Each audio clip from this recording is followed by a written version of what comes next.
Hey Magic fam, it's Blue here at Blue Bears Games, and for this week's videos, I will be unboxing and then upgrading the Universes Beyond Fallout Mutant Menace Commander precon.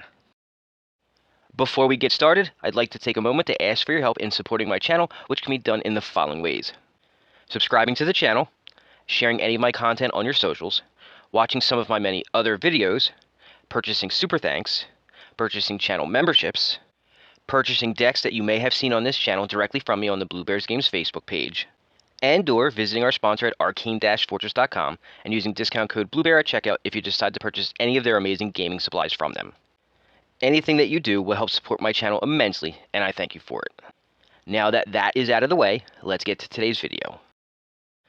Today's video will of course be the unboxing of the precon, where I'll show you everything that comes in the box, including the deck card by card, and then tomorrow I will release an upgrade guide where I'll go over some options on what I believe that you should take out and then add back in to help make the deck either more fun to play a little better, or best case scenario, both. This deck's colors are blue, green, and black, also known as Soul Tie colors, and uses the Wise Morhman as the commander. I remember there being a lot of excitement about this card when the set was released, so let's take a look at what it does and see why. The Wise Morhman is 1 blue, 1 green, 1 black, and 1 generic mana to cast for a 3/3 legendary insect mutant with flying and 2 other abilities that are basically what this deck's strategy revolve around. The first ability says whenever it enters or attacks, each player gets a rad counter. The second ability says that whenever 1 or more non-land cards are milled, put a +1/+1 counter on each of up to X target creatures, where X is the number of non-land cards milled this way. Okay, so what's a rad counter? Well, it's a new type of counter introduced in the Fallout series. Rad is short for radiation, and this is what these counters do. At the beginning of your pre-combat main phase, if you have any rad counters, mill that many cards. For each non-land card milled this way, you lose a life and a rad counter. That mechanic looks interesting to say the least, because it has 2 ways to possibly win with. Either by milling other players out, or by doing damage if the milled cards aren't lands. I'm not sure what would end up eliminating a player first though, milling them out or the damage that they would take from the non-land cards being milled. On one hand, Commander decks are usually 99 cards, which is a lot, but the damage is only dealt when a non-land card is milled, and most Commander decks have at least 33 lands, so there's a limit to how much damage you'll actually deal. I think that it will end up being luck-based as to what will end up actually killing an opponent. My guess is that this deck will have a good amount of cards that give rad counters as the main theme, but I noticed that the Wise Morhman's last ability gives a second theme of +1/+1 counters, so there must also be a combat-based strategy included as well. There's only one way to find out for sure, so let's get to it and I'll show you what's in the box. Now this is what I like to see. Here is the outside of the box with a big version of the commander on the front of the box so I can read it. On the back of the box is a couple of the cards and a little bit about the deck. But we're not here for that. We're here to see what's in the actual box. So let's rip it open and take a look.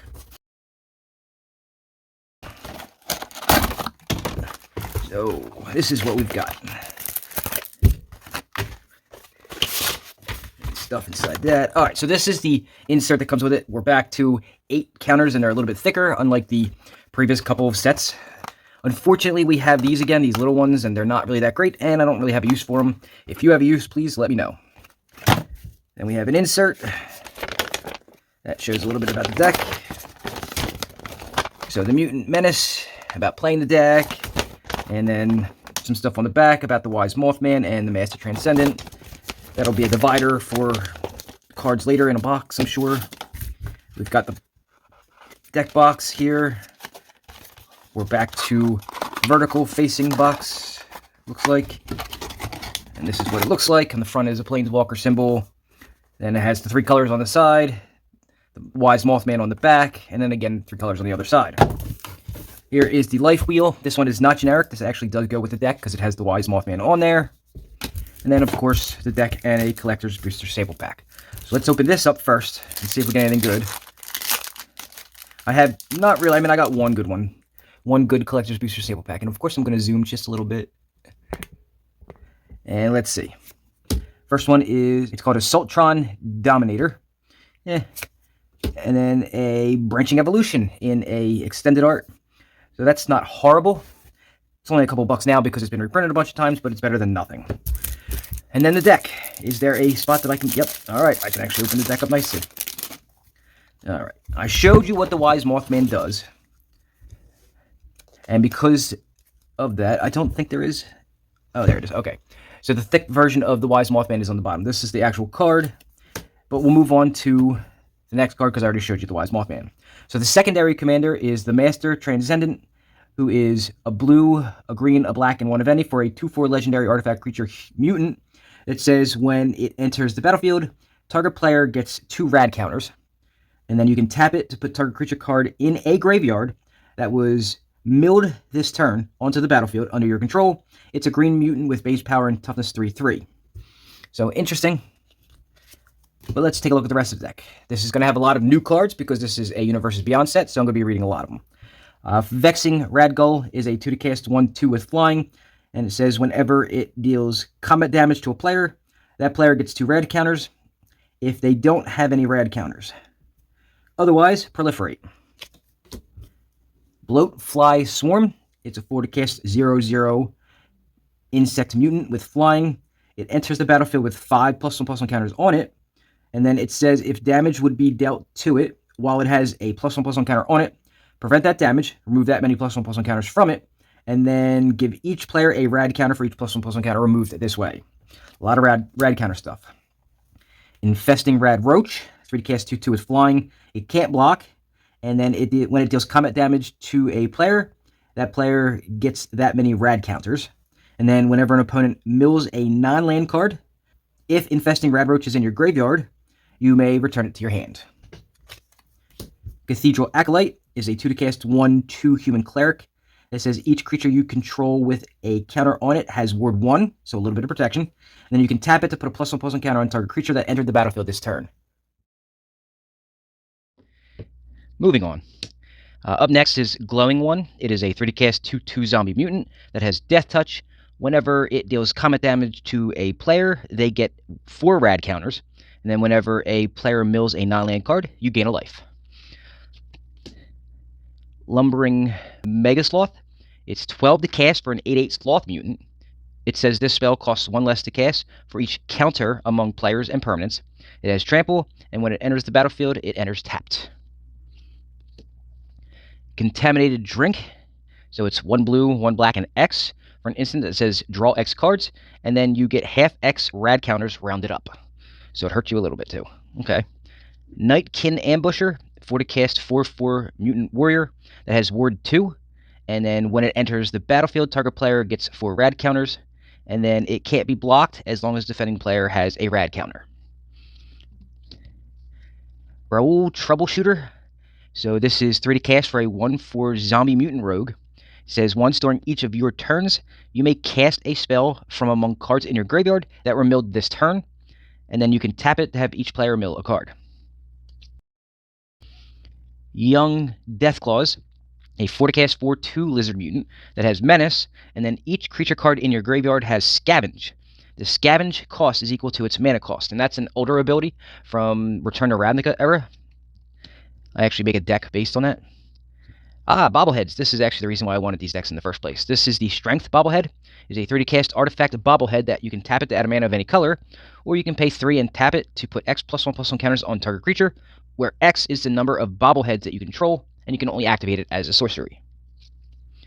Cultivate is a reprint. It is a land fetcher. Another one, Farseek, so ramp. So far 2 ramp cards. Harmonize, draws you 3 cards. Inspiring Call, more card draw. Rampant Growth. Corpse Jack Menace. I actually have this in my fungus deck that I make that has Slime Foot. Putrefy is removal.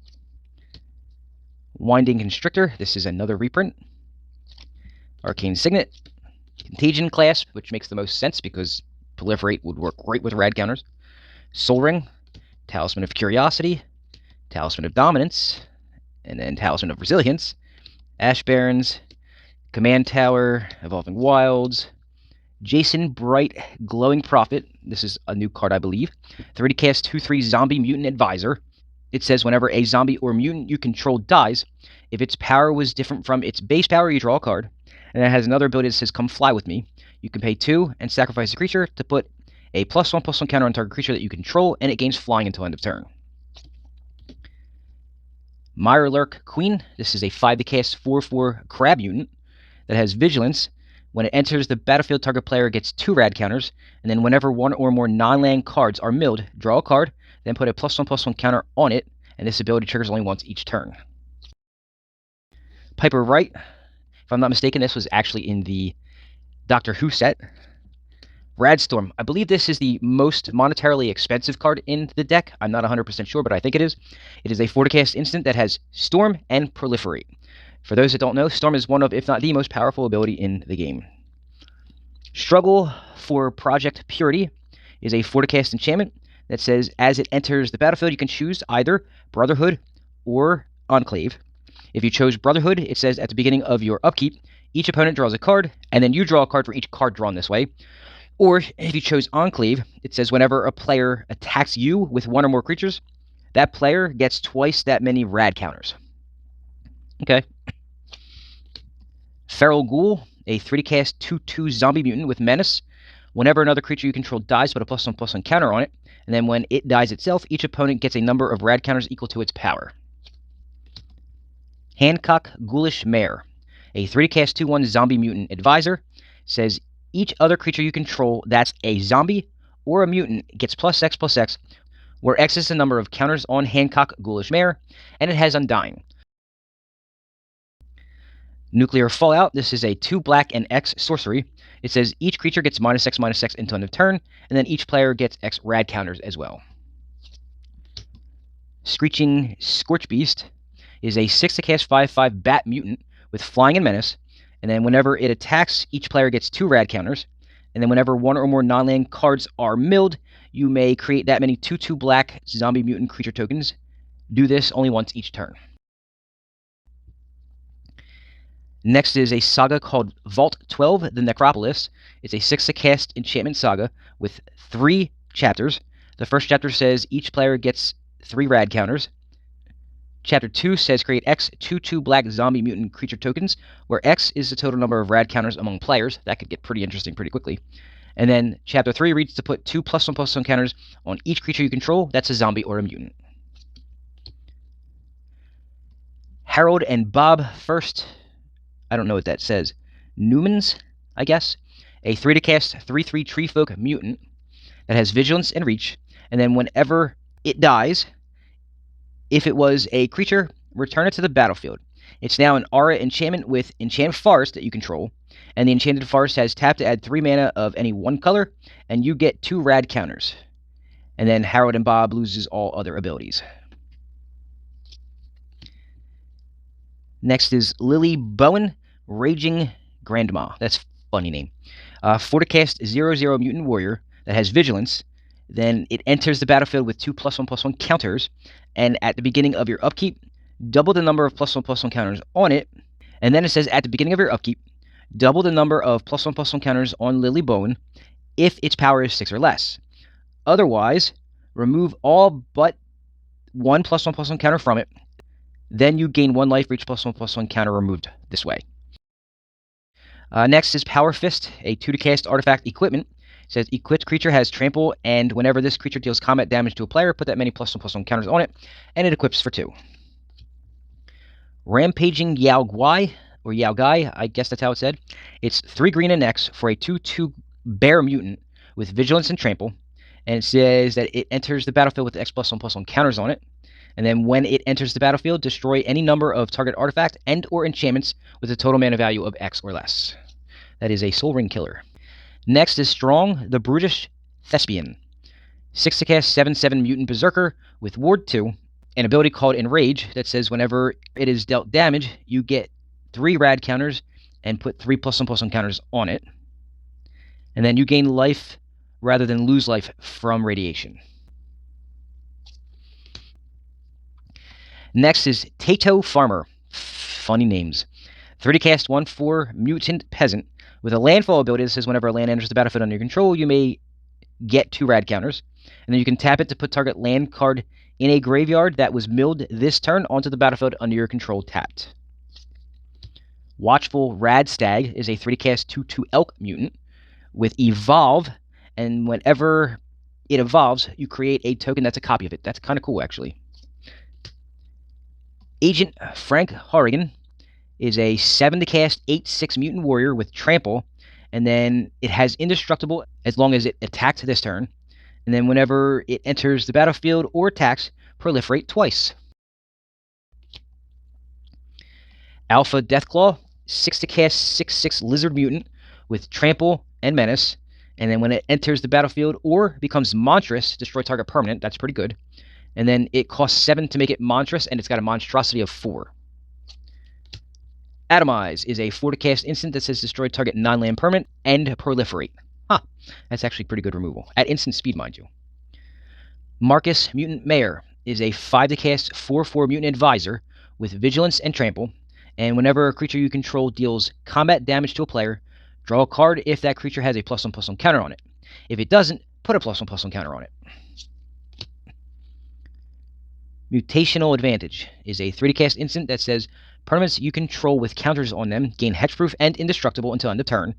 Prevent all damage that would be dealt to those permanents this turn and proliferate. Vault 87 Forced Evolution is a 5-cast enchantment saga with 3 chapters. Chapter 1 says gain control of target non-mutant creature for as long as you control Vault 87. Chapter 2 says put a +1/+1 counter on target creature you control. It becomes a mutant in addition to its other types. And the final chapter reads, draw cards equal to the greatest power among creatures that you control. Okay, that's the first half. Next half, Nuka Nuke Launcher. It's a 2-cast artifact equipment. The equipped creature gets +3/+0 and has Intimidate. And then whenever a equipped creature attacks until the end of defending player's next turn, that player gets 2 rad counters whenever they cast a spell, and it equips for 3. Recon Craft Theta, a 4-cast artifact vehicle. When it's a creature, it's a 4/4 that has flying. When it enters the battlefield, you create a 0/0 blue alien creature token and put a +1/+1 counter on it. And then whenever it attacks, proliferate. Mariposa Military Base. This is a land that says you may have it enter the battlefield tapped, and if you do, you get 2 rad counters. You can tap that at colorless, or you can pay 5 and tap it to draw a card, and this ability costs 1 less to activate for each rad counter you have. Overflowing Basin. This is an enemy-colored filter land, and there are ally color filter lands like this. I believe this is the first time they've introduced enemy-colored ones like this. Oh, you know what? This one is the blue-green one. This one is called Viridescent Bog. This one is the black-green one. And I don't know if there's a third one. Fraying Sanity, this is a reprint. I actually make a deck based on that. Inexorable Tide, another reprint. Branching Evolution. Oh, look, it's my second one in the same opening of this box. Guardian Project, this is one of my favorite cards in the game currently. Hardened Scales. Tireless Tracker. Biomass Mutation, these are all reprints. Casualties of War. Find and Finality. Darkwater Catacombs, there's the third one. It's not enemy colors, so it's a reprint. Drowned Catacomb, that's a great budget land reprint. Exotic Orchard. Fetid Pools. Interland Harbor. Nesting Grounds, these are all reprints. Sunken Hollow. Temple of Deceit. Oh, look, it's a new face for a crappy land. Oh, look, another one. Temple of Malady and Temple of Mystery. By now, you should realize I really hate the temples. It's like the one rare land that's a dual land that I hate the most. Woodland Cemetery. Mortuary Mire. Opulent Palace. Path of Ancestry. Tainted Isle. Ooh, Tainted Lands. Tainted Wood. Temple of the False God. Terramorphic Expanse. Ooh, full art lands. Interesting. Here are the swamps. The forests. These are looking pretty nice, actually. I'll go a little slower on these. And then the islands. And then we get to the thing I had thought would be in the front because I'm so used to the new way that they do it being in the front. But this is the thick version of the Wise Morhman. I don't know if you can see that, but it is a little thicker and harder to bend. And then we've got the tokens. So Alien Token, Zombie Mutant, couple of them, or a few of them. Another alien, I'll put that together with that. More zombie mutants. Rad counters, which obviously would be the most important thing for this deck. And then more zombie mutants, lots of them. Clue tokens, copy tokens, and more clue tokens. And that, my friends, is what comes in the Universes Beyond Fallout Mutant Menace Commander precon. This was quite different than a lot of other precons thanks to the new radiation counters mechanic. I've been a fan of mill strategies since Millstone was released in Antiquities, so I'm happy to see a new way of doing it, but this is wild. The only way to get rid of the rad counters that are forcing you to mill cards is if you mill a non-land card. So if a player gets unlucky with patches of lands, they are in for a rough time. A lot of players really hate the mill mechanic, and this almost feels like it's mill on steroids, so I'm sure people hate this deck. I, on the other hand, like what I see. As for the secondary theme that uses +1/+1 counters to beef up your creatures for a combat-based win, it's okay. I'm not as impressed with it as I am with the rad counter strategy, but it's always good to have different ways to win as long as it's not hampering the main strategy, so I'll allow it. Out of the box, this deck had a lot of good budget lands and ramp, so you shouldn't have much of an issue with having the right color of mana when you need it. The removal and card draw seemed a little light, but the creatures all seemed fun and interesting. I see some things that can use some upgrading immediately, and while the upgrades won't be flashy, they are needed to give the deck a little more oomph, for lack of a better word. What cards am I talking about, you ask? You'll just have to come back tomorrow to find out. Well, folks, that's all for this video. Thanks for watching, and if you're looking for more Magic content to watch, please go browse my channel and take a look at some of my many other videos.